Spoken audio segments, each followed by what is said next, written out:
I'm going to start with you, Tim. I just want to, you must have got a call from Joel and Ethan that they said, we got a new film, The Ballad of Buster Scruggs. We want you to play Buster Scruggs. And you must have just thought, yes. Well, it's a version of that. They gave me the script for mine way back in 2002. And they said, we've got to write 4 or 5 more of these, and then it'll be a whole movie. And so I had a 15-year wait. But yes, you're right. Only with Joel and Ethan Coen would a guy who looks like this play a title role. And it was great. It was really, really fun. Because obviously, Harry, what was it like working with the Coens? Obviously, you've worked with them before. But, their movies are just incredible. But having now been involved in one, what was that experience like for you? It was amazing. I grew up watching. Tim knows this. I grew up watching A Brother Where Art Thou with a guitar in front of the TV, strumming along. So for me, it was a dream come true. And then working with them it was all the things that I hoped it would be. It was wonderful, it really was. They obviously have this reputation in the cinema of being just 2 of the greatest filmmakers out there. So you must get a call saying, from your agent saying we've got the new Coen Brothers film, there's a script, and is it one of those? Are they filmmakers that come with a reputation where you just say yes before you even need to read the script and find out who you're playing? Oh yeah. Yeah. Yeah. Yes. Yep. Yes. Yeah, it's that easy. Yeah. It is that easy. Yeah. So could you just tell me a little bit about your segment then in this movie and how it fits into the overall narrative? It takes place along the Oregon Trail. We see Zoe's character, Alice Longabow, just before she sets out, and then on the trail. And I'm one of the 2 trail bosses that's leading this wagon across the prairie, and Hijinks ensue. Of course, you work closely with Liam Neeson in your segment. Now, he was quoted this week saying that a horse recognised him in a movie that he'd worked with before, right? And I was just wondering, have you ever been in a film where you think an animal has recognised you, or you've recognised an animal and gone, I've definitely made a movie with you before, horse or dog? If we consider humans animals, then that's happened repeatedly. In fact, Joel and Ethan recognized me when I showed up on Buster Scruggs, and they realized they'd worked with me before. Because and Harry, that one-man sort of performance that you do, by the end, I felt like I could memorise the whole thing. Yeah. It must have been so burnt into your mind, because you had to perform it, but there was a whole sort of montage where you had to sort of start it for 7 or 8 times. Yes. By the end of it, how did you sleep at night with those words? Yeah, I was petrified of sort of turning up and not sort of knowing them well enough, so my goal was to know them as well as I possibly could.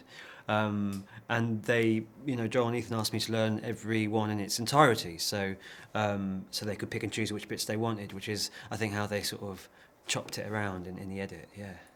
Because I love the Western genre and just sort of period pieces in general. Because I guess acting and cinema is effectively the world of make-believe.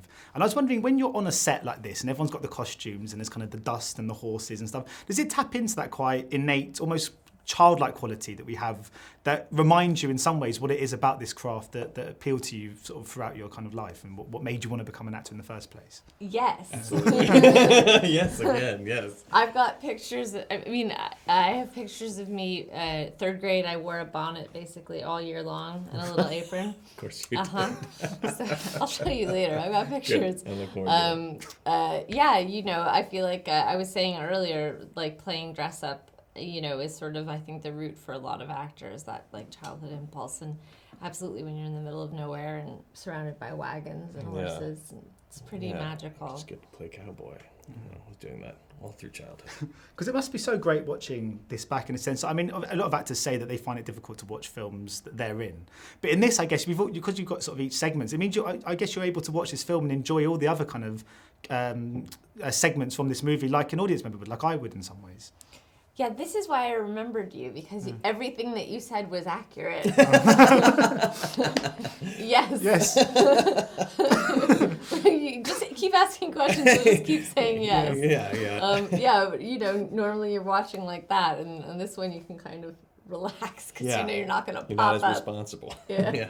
It must be so great for both of you watching this back because unlike sort of usual movies, people always say, actors say it can be hard to watch themselves on screen. But in this instance, you only have to watch yourself on screen for, say, 15 minutes. And then you've got a whole movie you can sit back and enjoy a bit like an audience member, like I would, for example. Yeah, it's great. I mean, you've got to only worry for about 15 minutes and then you can sort of sit back and enjoy it. It's great, yeah.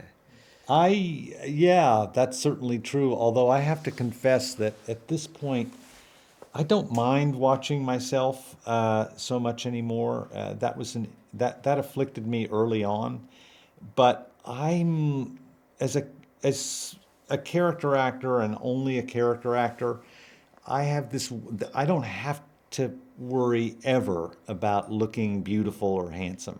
In fact, the stranger and the more odd I look, the better. And so that's just taken off the table. And that's a lucky thing. No, I was going to ask about sort of Netflix's role at the moment, in the sense that, I mean, I see so many films for my job where I sort of say to my family or my friends, you've got to see this, and they very rarely actually go and see it. But with Netflix, if you say you've got to see this, they will watch it. I mean, it must be nice, even though films like this are so good on the big screen, to be in something that you know is so accessible and can be watched by so many people. That must be, is that, even though some people have apprehensions about some things being shown on the smaller screen, is the accessibility one of the things that makes it good? Yeah? Yes. I always think about, my mom grew up in the panhandle of Florida where they just had this crazy hurricane. And she always describes, like, there was no kind of art house cinema where she was, and no library actually when she was a child. And like having to wait for the traveling library to come. And I always think about that, like, you know, the fact that she had to be in university before she started actually like seeing films, and she's a screenwriter now.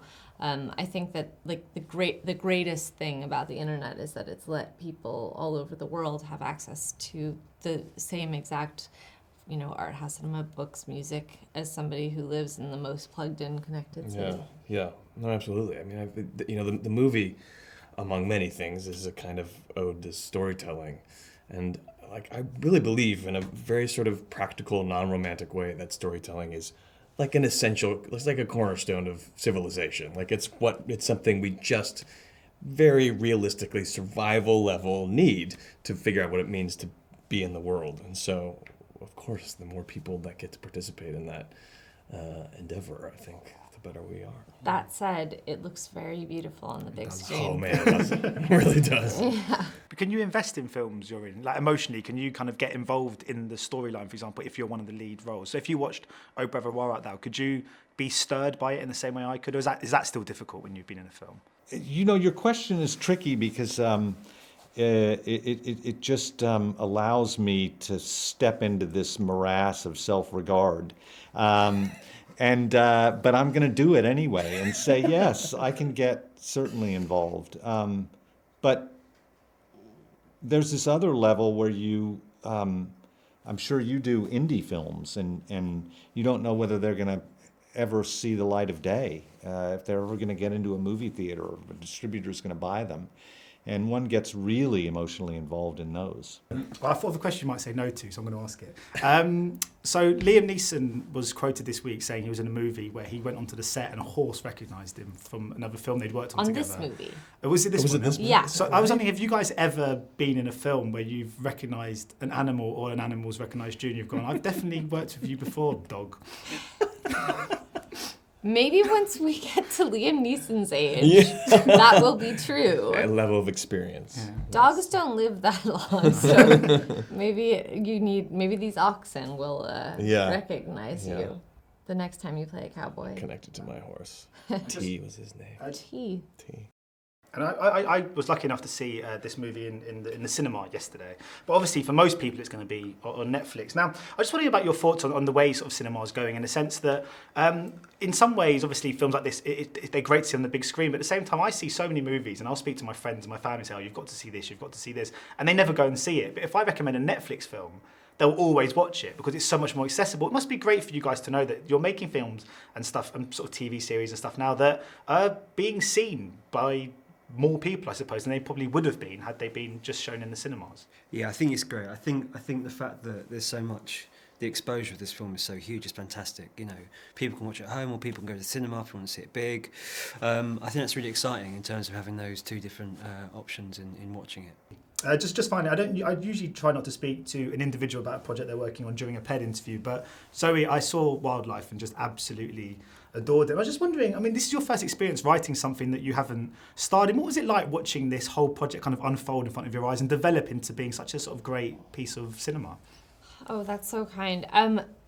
You know, it was a real labor of love for a really long time for Paul and I, and it's obviously incredible to watch it come to fruition and be part of that, but it's also amazing to be putting it into the world like this, and to have it play New York Film Festival with Buster Scruggs, and to have it play here the day after Buster Scruggs. Like, the Coen brothers are people that we've looked up to our whole lives, and there's something like very sweet about seeing your partner have his work shown alongside filmmakers of that caliber.